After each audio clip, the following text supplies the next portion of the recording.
Partimos agora para a análise com a ajuda de Bernardo Valente, especialista na AU em Relações Internacionais. Bom dia. Ora, começamos precisamente com novos ataques no sul do país, mas se o acordo que foi alcançado nas últimas horas entre os Estados Unidos e Teherão previa que o Líbano também estava incluído, como é que se pode olhar para esta ação de Benjamin Netanyahu, precisamente hoje? Bom dia, Anabela. Eu, quando vinha para aqui, também estava a pensar o que é que pode agora correr mal, possivelmente, ou seja, trazer aqui uma perspectiva mais cética em relação a um acordo que será assinado em perspectiva na sexta-feira. E este era exatamente um dos pontos. Portanto, o primeiro ponto, antes de irmos aqui à questão libanesa-israelita, é precisamente isto acontece, ou este anúncio de acordo, acontece num momento de aniversário de Donald Trump. Portanto, logo aqui traz algum peso à decisão, traz também algum peso mediático àquilo que é a capacidade diplomática de Donald Trump e da sua equipa, Jared Kushner, Steve Witkoff, o próprio Marco Rubio, J.D. Vance, que agora tem sido bastante vocal nos últimos dias, e pareceu-me logo estranho termos um acordo precisamente no dia de aniversário de Donald Trump, com toda aquela parafernália que se viu na Casa Branca. Depois foi um domingo. Tipicamente, se formos olhar para os últimos 3 meses de conflito, sempre que estivemos perto de um acordo, ou sempre que isso se começou a falar no Truth Social ou noutras redes sociais, foi um domingo. Porquê? Porque a Bolsa, agora na segunda-feira, renova os seus valores e, portanto, pode ser para fazer uma avaliação daquilo que é o bloqueio do Estreito de Hormuz em alta e, assim, baixar o preço dos combustíveis.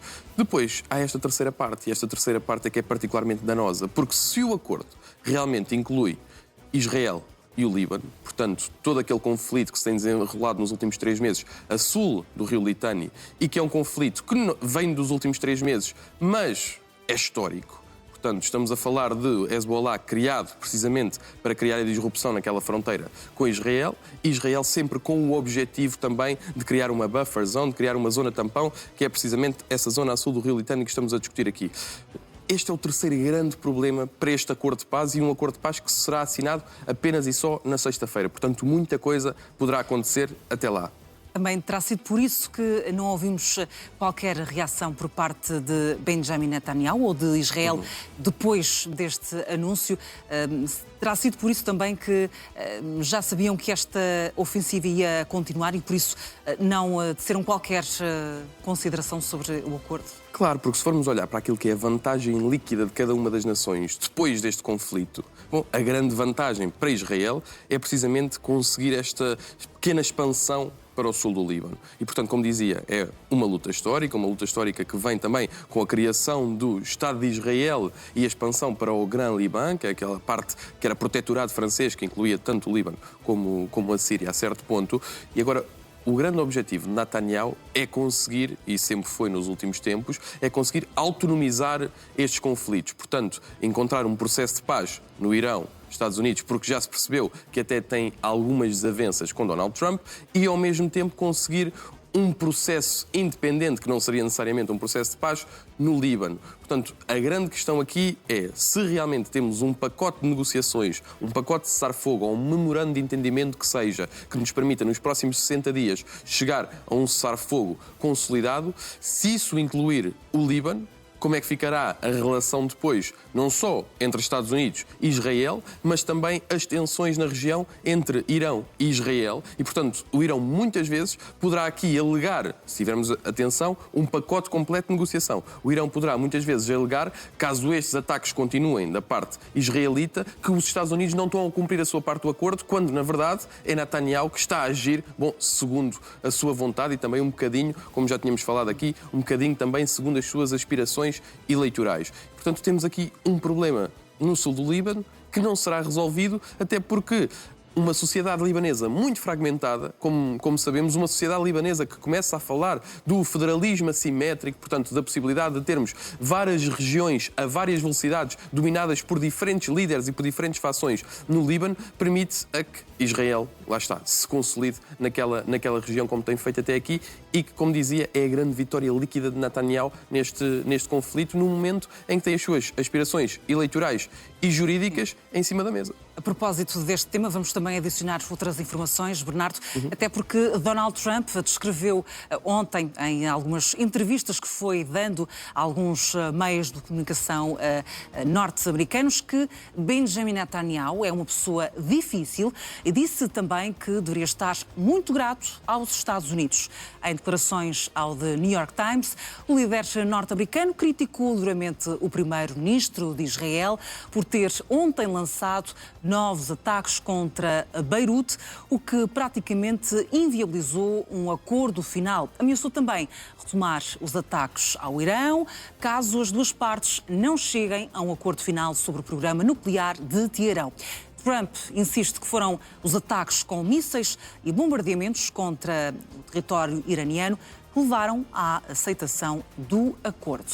Ora, precisamente também Donald Trump revelou que este acordo final com o regime iraniano vai limitar o Irão a enriquecer urânio a baixos níveis e que nunca poderá ser utilizado para fins militares.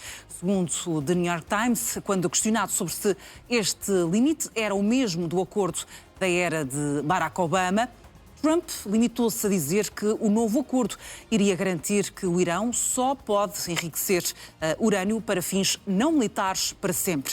O líder norte-americano diz ainda que caso os líderes iranianos reprimam os protestos antigovernamentais, isso iria impedi-los de obter o alívio total das sanções, algo que não está incluído neste memorando de entendimento. Ora, vemos aqui algumas noções importantes que vamos também acrescentar à nossa conversa. Ontem, novamente, Donald Trump falou ao telefone com Benjamin Netanyahu, depois de Israel ter lançado uma nova ofensiva no sul do Líbano, mas também em Beirute, e nessa altura disse também que ficou muito incomodado com esta ação e que ia colocar em causa o rumo das negociações. Nessa altura, Trump dizia que já estava praticamente como iminente a saída de um acordo, mas depois, só ao final da noite, aqui em Portugal, é que percebemos que, de facto, havia um acordo alcançado entre as duas partes. Mas, de facto, como é que ficam as relações também de Benjamin Netanyahu e de Donald Trump, depois também de voltar aqui a dizer em público que o primeiro-ministro de Israel é uma pessoa muito difícil? Esse é um grande problema e um grande problema para o mundo ocidental no geral. Portanto, se olharmos para aquilo que é a relação entre Donald Trump e Netanyahu, um bocadinho à semelhança daquilo que estava a dizer antes, Netanyahu pode estar aqui a prender Donald Trump a um conflito que sabemos que Donald Trump está a tentar sair há algum tempo. E, portanto, se isto acontece e se Donald Trump começa a percepcionar Netanyahu como uma ameaça também às suas próprias, neste caso, às aspirações eleitorais de Donald Trump e aquilo que serão as intercalares e aquilo que é o peso na carteira do contribuinte norte-americano, bom, poderemos ter aqui uma cisão pela primeira vez na história, diria eu, entre aquilo que é as aspirações ou as linhas de política externa norte-americanas e as linhas de política externa israelitas. E devemos parar para também perceber que existe uma relação histórica entre as duas. Estamos a falar de uma relação que acaba por se consolidar também naquilo que é o lobby, nas instituições legais de lobby, como, por exemplo, o AIPAC, portanto, o grupo americano-israelita de lobby nos Estados Unidos e que está... há uma vasta literatura nas relações internacionais que acautela precisamente isso. Portanto, uma relação que se vai perpetuando no tempo e que tem uma consolidação democrática e uma consolidação democrática que faz com que tenhamos, em última instância, este tipo de intervenção para tentar dar alguma estabilidade à região. Portanto, o grande objetivo desta intervenção, em última instância, será sempre conferir alguma estabilidade à região, principalmente a Israel. Ora bem, é o que não está a acontecer neste momento. Porquê? Porque também perante alguma opacidade do programa nuclear israelita e daquilo que são as suas capacidades nucleares. O que temos neste momento é um Irão que sai, bom, não diria reforçado, mas que o regime não mexe, não é? Portanto, não temos uma reconfiguração daquilo que são as esfias do Irão e aquela teocracia xiita musculada. Esse é o ponto número 1. Segundo ponto, vemos os Estados no Golfo Pérsico mais instáveis agora e vemos tensões no Golfo Pérsico que antes não víamos e creio que esta intervenção no Irão pôs também a nu precisamente essas tensões e, claro, uma tentativa da Arábia Saudita de se assumir como uma potência regional junto daquilo que são a sua influência nos Estados Unidos. E depois temos aqui esta questão libanesa e de Netanyahu procurar ou tentar fragmentar a sociedade ao máximo. Portanto, o grande objetivo israelita para a região, e pode não ser bom sequer porque já levantou algumas tensões até com Erdogan, é criar a cisão completa entre todos os grupos sociais e milícias que possam existir nesta região. Para quê? Para que sejam Estados falhados, para que Israel possa assim sobressair como uma grande potência regional e conferir alguma estabilidade do ponto de vista ocidental à região. Agora, o próprio Erdogan já veio dizer que estes ataques no Líbano, uma pequena intervenção que tivemos na Síria a semana passada, começam a colocar em causa também aquilo que é a esfera de influência turca na região. E quando começamos a ter a Turquia, atenção que é parte da NATO, não é que seja importante neste caso, até porque sabemos que Erdogan também tem grandes traços ditatoriais, mas quando isso se coloca em causa, portanto, quando temos Netanyahu de um lado, Erdogan do outro, a lutar pela mesma esfera de influência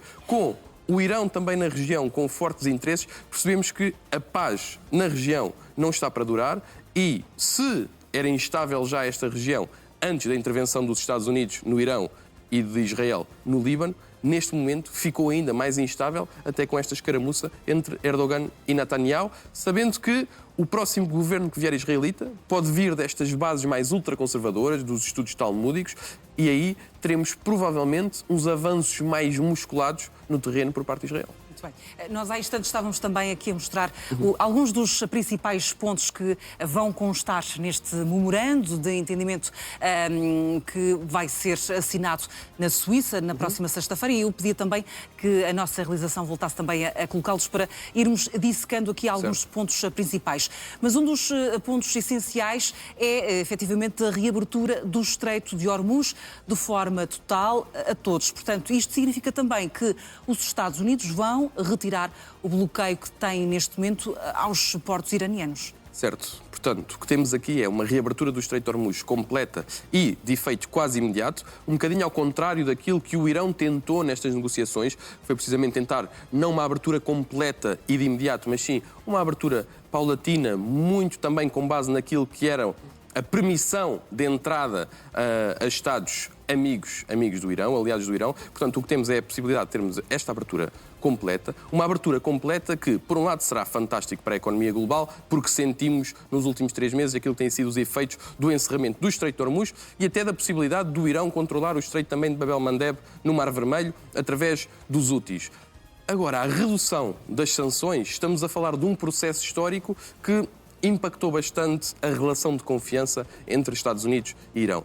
O Irão tem vivido nos últimos 10, 15 anos sobre estas sanções norte-americanas, não necessariamente sobre o bloqueio do Estreito de Hormuz ou o bloqueio aos portos iranianos, mas tem vivido sobre estas sanções nos últimos 10, 15 anos. Isso agravou bastante a crise económica e a inflação do real iraniano. Portanto, o Irão está habituado a lidar com este tipo de bloqueios e sanções. Agora, é importante que haja também, em simultâneo, um desbloquear dos ativos iranianos no estrangeiro, porque um dos grandes problemas foi esse. Estamos a falar de ativos no estrangeiro que estão bloqueados ou congelados no Golfo Pérsico, em estados que não têm grande simpatia pelo Irão. Estamos a falar de ativos que estão congelados também na Europa e na União Europeia. O problema é que muitas vezes estão congelados não a nível governamental, não a nível público, mas a nível privado. E, portanto, há aqui um trabalho que os Estados Unidos agora têm que fazer junto a estas entidades e destes países. Para quê? Para primeiro convencer estes Estados a desbloquear os ativos e depois convencer as entidades privadas, esses fundos onde muitas vezes os ativos estão, também a desbloquear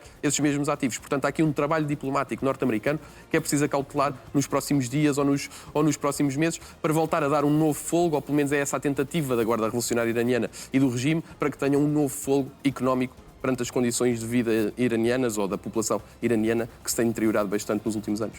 Mas há aqui também outro elemento importante que consta neste memorando de entendimento, é que o Irão concorda em não produzir ou comprar armas nucleares. Portanto, vai continuar a produzir urânio, mas não vai enriquecê-lo para fins militares. Como é que se pode garantir que, de facto, Teherão vai cumprir essa promessa durante, não sabemos quantos anos é que isso está aqui, ou deverá ser estabelecido, mas como é que se garante que este ponto em concreto será cumprido? Essa é a grande questão aqui, tanto da intervenção como deste processo negocial. Portanto, se tivermos aqui uma tentativa de cessar o programa nuclear para fins bélicos e começarmos a ter um programa nuclear apenas para fins civis, para fins energéticos. Bom, isso no papel é fascinante. Agora, claro que é um mundo utópico achar que não vamos ter o enriquecimento de urânio acima, por exemplo, dos 5, 6%, que seria o suficiente para os fins energéticos e civis, e que daqui a 10, 15 anos não estamos a falar de um problema muito semelhante, porque o Irão decidiu subir o seu enriquecimento de urânio para os 60%. Portanto, tudo isto acaba por estar numa equação, diria, um bocadinho cor-de-rosa, um bocadinho utópica. Porquê? Porque o Irão, desde sempre que procurou a sua sobrevivência, também através da possibilidade de ter armamento nuclear. E, portanto, a sua sobrevivência naquele território prende-se muito com isso. E, portanto, acharmos que aquelas infraestruturas que sabemos agora que não foram obliteradas e que muitas estão escondidas e os Estados Unidos não têm sequer conhecimento em que estado é que estão, que não vão, agora nos próximos tempos, continuar a produzir, ou que daqui a 10 ou 15 anos não estaremos a falar de uma questão semelhante, bom, parece difícil. Há também aqui uma notícia na Ucrânia que está a marcar as últimas horas, até porque pelo menos 4 pessoas morreram e mais de 30 ficaram feridas só em Kiev, na sequência de novos ataques russos durante a última noite. Moscou lançou 70 mísseis e mais de 600 drones sobre a Ucrânia. Um mosteiro na capital, considerado Património Mundial da Unesco, foi atacado pelas forças russas. A catedral, situada no mosteiro de Petchersk, em Kiev, é um dos locais religiosos mais importantes da Ucrânia. Além desta catedral, também vários edifícios residenciais foram atacados por toda a cidade ucraniana. Ora, numa nota também, destaque para este ataque da Rússia, mas além de ter atingido Moscou, zonas residenciais, tal como também já tem vindo a ser hábito, agora ataca este importante mosteiro na capital, Património Mundial da Unesco. Que sinal é este que Vladimir Putin está a dar ao mundo?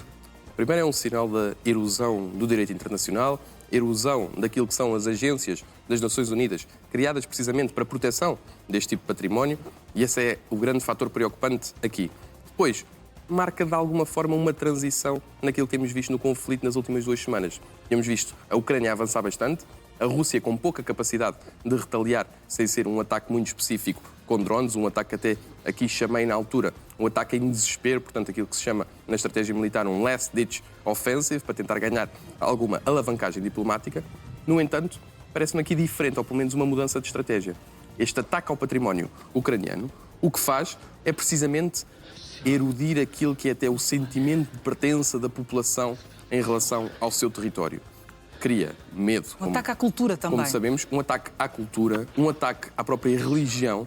E, portanto, isto é o que une, no fundo, a comunidade ucraniana e o que também faz diferir aquilo que é a comunidade ucraniana da comunidade russa, mesmo nas zonas onde se fala russo. E, portanto, tivemos não apenas este ataque em Petchersk, tivemos outro ataque em Kharkiv, muito semelhante, que também atingiu património e património cultural. E, portanto, temos aqui claramente uma mudança, uma inflexão, não só da estratégia de Vladimir Putin quanto ao ataque a estas zonas protegidas e zonas protegidas pelo direito internacional, mas também uma prova que a Rússia está viva ainda no conflito. E, portanto, quando temos aqui algum entusiasmo porque a Ucrânia se tem conseguido defender e tem conseguido agora atacar em profundidade na Rússia, é também importante termos em conta que a Rússia, apesar de todas as dificuldades económicas, apesar de um esforço de guerra que vai longo e que tem sido pouco conseguido, no entanto, continua viva e com a capacidade de atacar o território ucraniano e, neste caso, atacar o património cultural. Até porque também ontem Donald Trump conversou ao telefone com Vladimir Putin e também com Volodymyr Zelensky. É também para antecipar, muito rapidamente que estamos a terminar, para antecipar a reunião do G7, onde hoje se vai discutir a guerra na Ucrânia. Sem dúvida, o G7 será fundamental este ano. Portanto, estamos aqui a falar da negociação Irão-Estados Unidos e, em simultâneo, da negociação Rússia-Ucrânia. Portanto, o G7, muito mais do que um fórum económico, muito mais um fórum sobre aquilo que são as cadeias de valor globais, as cadeias de produção globais, será para garantir, primeiro, que as empresas que neste momento têm as suas cadeias logísticas bloqueadas no Estreito de Hormuz têm a confiança para agora voltar a passar no Estreito de Hormuz assim que o Estreito de Hormuz abrir. Esse é o primeiro ponto. Que existe uma paz duradoura, não só entre Estados Unidos e Irão, mas também Israel e Líbano, ou Israel e Hezbollah, e é preciso trazer o governo libanês para estas negociações e depois, em simultâneo, perceber em que ponto é que estamos daquilo que é a capacidade de negociação entre Vladimir Putin e Zelensky e se conseguimos agora encontrar também um mediador para essa mesma negociação.